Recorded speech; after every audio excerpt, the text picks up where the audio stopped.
Hay un crítico cultural en una revista que se llama Crisis Magazine, que me gusta bastante porque no es un especialista, digamos, de revisión de libros o de obras de teatro o de películas, no es un comentarista de cine, pero es un comentarista cultural, como le llamaba, y comenta estas tendencias culturales y en consecuencia es un tipo que sabe mucho de literatura, que sabe mucho de cine, que sabe mucho de teatro y de lo que significa poner en escena cosas, ¿no?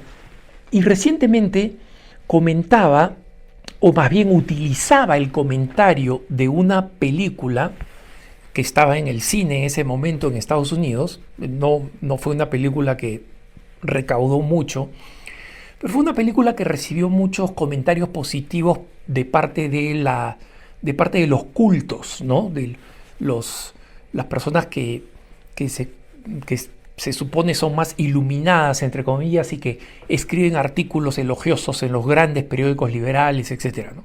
Esta película básicamente narra un par de tragedias que le sucede a dos personas, a un hombre por un lado y a una mujer por otro lado, que son que fueron amigos en la infancia y en la escuela, y cómo resuelven estas tragedias y superan estas tragedias.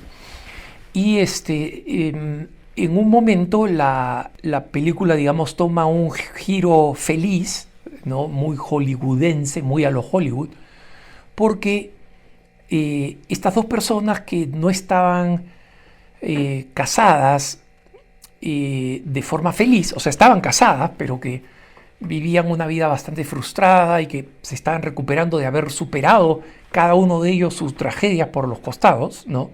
Se vuelven a encontrar y es la maravilla, entre comillas, del idilio de estos que se habían reencontrado después de haber sido amigos de niños, ¿no? Y de haber tenido pues ese enamoramiento adolescente, pues inocente, ¿no? Y cómo después ya mayores se juntan, ¿no? Y crítico señala con mucha razón cómo la película muestra este reencuentro en la vida ya mayores como una gran apoteosis, como una gran expresión de el sentimiento, del sentimentalismo, de cómo así todo eso está muy bien, qué bello. Y él simplemente comenta lo siguiente, ¿no? En la historia de esta película queda claro que ellos dos están casados, por otro lado, y que se divorcian, que dejan a sus respectivas parejas, a sus respectivos esposos, cónyuges, para juntarse. Pero resulta que estos otros cónyuges que están ahí para juntarse, de cada uno de ellos, o sea, perdón, los que están abandonando, no aparecen en la película. Entonces, se ven simplemente como un daño colateral, ¿no? Hay un esposo por ahí que se quedó suelto y hay una esposa por ahí que se quedó suelta, y en un momento la mujer, en esta nueva relación afectiva de reencuentro adolescente post tragedia, menciona que tiene hijos, pero que estos hijos ya son adolescentes, como si, digamos, la adolescencia ya fuera una excusa para abandonarlos, ¿no? Entonces, este crítico hace la siguiente reflexión que me parece muy valiosa. Dice, en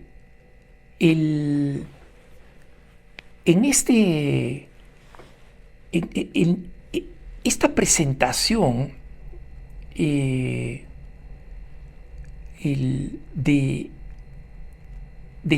sentimiento y de lo que debemos ver como el gran éxito, digamos así, de una relación, ¿no? Del gran redescubrimiento de una relación, nosotros de verdad estamos viendo algo que es bueno como lo está presentando la película, como un final feliz, porque acá hay un daño colateral que es más grande que lo que la película presenta. Son estos cónyuges que han sido abandonados y los hijos, por lo menos explícitos del caso de la mujer, que ven a su mamá dejar a su esposo, a su papá, para irse con otra persona, y 16 años, 15 años, o sea, los hijos son adolescentes, no dan las edades exactas porque tampoco aparecen en la película. ¿Acaso son inmunes al divorcio? Porque ya no son chiquitos, porque ya no son bebés. ¿Acaso son inmunes? ¿Acaso la adolescencia es una edad en la que en la que un divorcio no tiene impacto?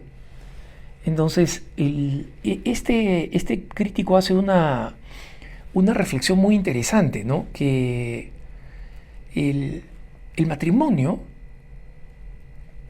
básicamente es un compromiso donde uno y otro se prometen que van a amarse por el resto de sus vidas, y sin embargo la película está mostrando que el triunfo del sentimiento es mucho más importante que la fidelidad o la lealtad, que la fidelidad matrimonial, y que esta fidelidad puede significar seguir adelante con una relación en la que se está pasando por un momento donde los sentimientos no están a favor de esa relación. Pero en los compromisos matrimoniales, que muchos los hacen solamente de manera formal porque se casan en el sacramento del matrimonio, por la pompa y circunstancia, porque simplemente les gusta el evento, porque eso es más elegante y más mujeres quieren ese tipo de matrimonio que los que quieren los hombres, ¿no? Si los hombres que no son católicos pudieran convivir, ¿no? Preferirían convivir, y ese es uno de los grandes problemas tristes del incremento de la convivencia, y de por qué hay tantas personas que, siendo católicas, siguen conviviendo y se niegan a sí mismos el beneficio de los sacramentos. No pueden comulgar, no han recibido el sacramento del matrimonio, se niegan a sí mismos la gracia del sacramento, que es importantísimo para la vida cristiana, ¿no? Entonces, en esos juramentos dicen: yo te voy a amar en la alegría y en la dificultad, en lo bueno y en lo arduo, en la pobreza y en la riqueza, en la salud y la enfermedad. Lo bueno y lo arduo, ¿no? En la salud y la enfermedad significa: no te voy a dejar cuando el sentimiento me traicione, cuando ya no sienta que puedo estar contigo. No lo voy a dejar, ¿no? Entonces, la situación real es que este discurso constante que nosotros vemos en todos lados, en las telenovelas, en las canciones, en la música, en las redes sociales, actúa según tus sentimientos, actúa según tu corazón, está realmente socavando la importancia de la fidelidad, de la lealtad, que son prioritarias. Este amigo comenta, y le pongo textualmente cuando termina de describir esta película, ¿no? Y la describe sin furia, o sea, la describe objetivamente como suceden los eventos, etcétera, ¿no? Y dice: si es que después de haber estado en alguna forma de relación, sea matrimonio, o sea haber convivido, no sientes que sigues enamorado, ¿no? Entre comillas, que estás que sientes el afecto, Hoy en día esa es justificación suficiente para para el para un ticket solo de ida y sin vuelta fuera de la relación. ¿Y qué importa lo que la otra persona piensa? ¿Qué importa lo que esa otra persona, él o ella, han invertido en esa relación? ¿Cuántas mujeres, dice este autor, se han comprometido en el matrimonio y después se han encontrado que han sido tiradas al costado por una esposa trofeo que es menos aburrida y es más interesante, entre comillas, ¿no? Hay un novelista norteamericano, Tom Wolfe, que escribe una novela que se llama A Man in Full, o sea, un hombre pleno, y que tiene una terrible y cruda reflexión de esta situación, ¿no? El personaje principal de A Man in Full de esta novela es Charlie, que abandona a su mujer y se casa con porque tiene dinero, porque es exitoso, se casa con una mujer que ahora lo comprende, ¿no? Lo comprende, entre comillas. Y qué casualidad que esta mujer que lo comprende, entre comillas, es una jovencita que es de la edad de su hija y que es muy bonita y que es muy atractiva. Pero a Charlie le sigue torturando la decisión. Él no se termina de vender, esto está bien, ¿no? Y Tom Wolfe describe cómo una tarde su personaje se sienta sentado en la cama al final de la noche, después de que ha tenido una discusión muy fuerte con una chiquilla, ¿no? Que es su esposa, ¿no? Y entonces se pone a pensar lo siguiente, y acá trato de traducir lo mejor posible de lo que Tom Wolfe escribe, lo que pasa en la cabeza de este Charlie imaginario, ¿no? Dice, ¿quién era esta mujer? ¿Cómo demonios terminó aquí? Y la pregunta lo seguía perturbando, escribe Wolfe. Y de pronto se dio cuenta que él había estado formando en su cabeza, en su mente, por lo menos que de los últimos 30 meses, y solo ha estado casado con ella, con esta jovencita, 26 meses. Y durante ese tiempo nunca le había saltado a su cabeza la pregunta de esta forma: ¿quién es esta mujer? ¿Qué está haciendo acá? Y lo más terrible, cuando finalmente decidió que podía responderse, supo exactamente cuáles eran las respuestas: sexo y vanidad. Era tan simple como eso. Y tal vez más vanidad incluso que el sexo. Su esposa, Marta, se había vuelto vieja, y eso es todo. Y mientras estaba todavía recostado en la cama, estirado, tuvo una visión de los hombros y el cuello de su ex esposa Marta. Solamente los hombros y el cuello flotaban de su cabeza.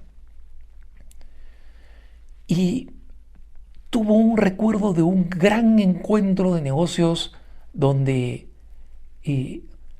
ella, su antigua esposa, había estado utilizando un vestido que a él le gustaba, y que cuando él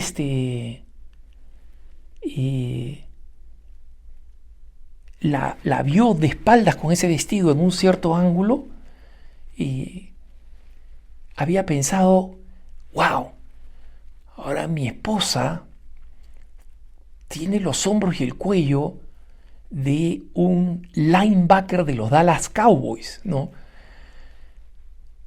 Y esa fue la imagen que se creó en su cabeza, ¿no? De un linebacker de los Dallas Cowboys. Les explico esto. El linebacker es en fútbol americano los gordos más grandes que están al frente de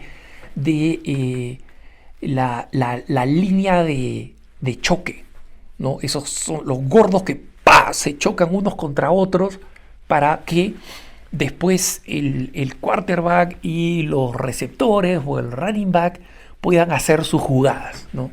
Entonces, básicamente, cuando estaba diciendo esto para el público norteamericano, o sea, mi esposa estaba gorda, tenía un cuello gordo y unos hombros gordos. Definitivamente no de un linebacker, ¿no? Un linebacker puede llegar a pesar 200 kilos. Estamos hablando de una persona descomunal. Pero había tenido, después de tantos años de fidelidad y de hijos, esta visión de desprecio de su mujer. Entonces, básicamente él primero le miente a Marta y después se termina divorciando de ella, ¿no? Y sigue escribiendo Wolf, pero ya en este momento él se dio cuenta que deben haber miles de hombres como él, hombres de negocio muy ricos que en los últimos 10 o 15 años se han divorciado de sus viejas esposas de 2 o 3 décadas y que ahora están con nuevas esposas, con jóvenes con mujeres que son una generación más jóvenes que ellos.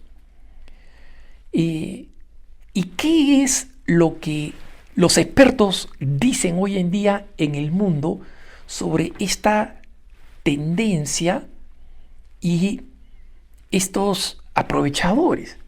Nada. No dicen nada. O sea, el mundo, la cultura no dice nada.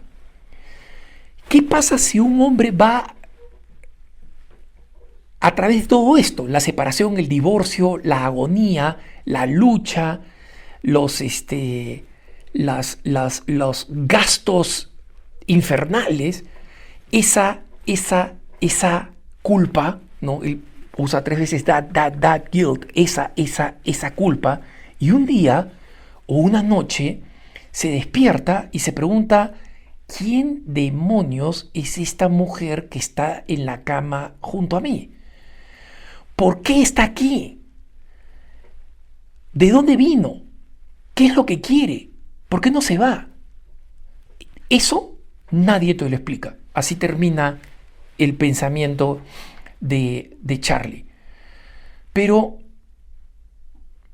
finalmente no cambia nada. Y justamente esto es lo que busca reflexionar este crítico, ¿no? de lo que se concluye de todos estos eventos y cómo nadie explica y nadie advierte suficientemente, salvo la iglesia, este matrimonio es para siempre. Y va a llegar momentos en que la carne no sea lo más atractivo, donde el sentimiento no sea necesariamente el que había al comienzo, pero es atravesar en fidelidad esos desiertos, no solamente por la otra persona, sino con la otra persona, con la esposa, con el esposo, lo que lleva a esas parejas de personas muy mayores que todo el mundo envidia. Esos viejitos que todavía se besan, esos viejitos que todavía se aguantan, que son distintos el uno del otro, ¿no? Yo recuerdo un video muy cómico donde se ve a un hombre muy mayor que se pone a jugar con uno de esos ventiladores de hojas, ¿no? En Estados Unidos, donde los otoños son pues muy fuertes y caen muchas hojas, hay unos aparatos que se llaman sopladores, blowers, ¿no? Que botan aire muy fuerte por un tubo para soplar las hojas e irlas acumulando porque son demasiadas en un jardín. Y varios hombres que se encargan de cuidar el jardín, ¿no? Tienen este soplador, ¿no? Pero muchas veces los papás o los abuelos utilizan el soplador para soplarle la cara a los hijos, a los nietos, y es muy gracioso porque el viento que se sopla es muy fuerte, entonces a los chiquillos pues se les desfigura la cara, se les hincha la boca con el aire, nada peligroso, pero es la típica cosa que haría un hombre, un abuelo, y que no haría una mamá, ¿no? O una abuela. Entonces, en este video se ve que el abuelo lo hace en sí mismo, o sea, se sopla en la cara y se le deforma la cara y están los nietecitos ahí matándose de la risa, hasta que en un momento se aparece la esposa, la abuela, se nota que es la esposa, por la ventana trasera y se queda mirando mientras el abuelo está haciendo pues esta payasada, y de repente el abuelo mira a la esposa y le toma medio segundo darse cuenta que la esposa está pensando qué está haciendo este idiota, ¿no? Y el abuelo tranquilito nomás baja el ventilador, el soplador, y por la cámara se ve que la abuela pues mueve la cabeza así en negación, como diciendo, ay, este hombre, ¿no? Pero en los dos se ve una sintonía, un humor, un hábito de que todas las cosas que me puedan molestar están por debajo de mi amor por esta persona. Y el amor no es el sentimiento, es el pegamento que nos ha unido, el haber atravesado las dificultades juntos, viviendo la lealtad. Entonces, el amor es un don extraordinario. El amor romántico es bellísimo.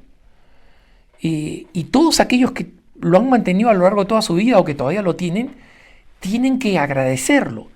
El matrimonio es una gran bendición, pero no siempre fácil, porque los seres humanos somos pecadores y somos imperfectos.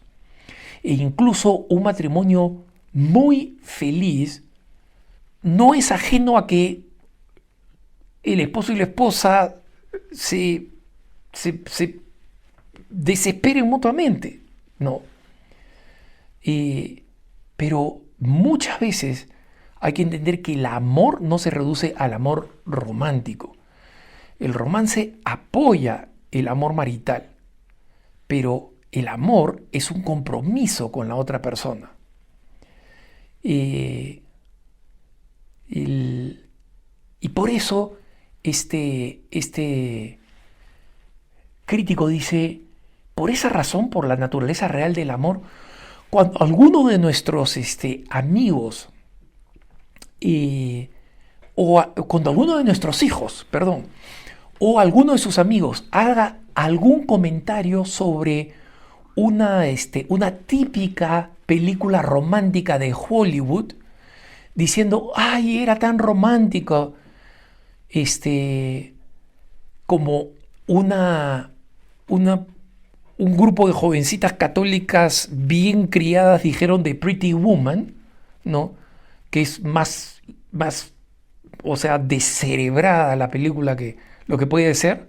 Nosotros, con mucho afecto y con mucha suavidad y con sentido del humor, ayudemos a contradecir esa idea del romance, porque de esa manera vamos a permitirles que vean el genuino amor como un esfuerzo que se hace día sí y día también para amar a tu cónyuge, tal como es, con todas sus virtudes y sus faltas, con dulzura, con espíritu de perdón y con sentido del humor. No puedo sino decir, estoy totalmente de acuerdo y que tengas un buen día.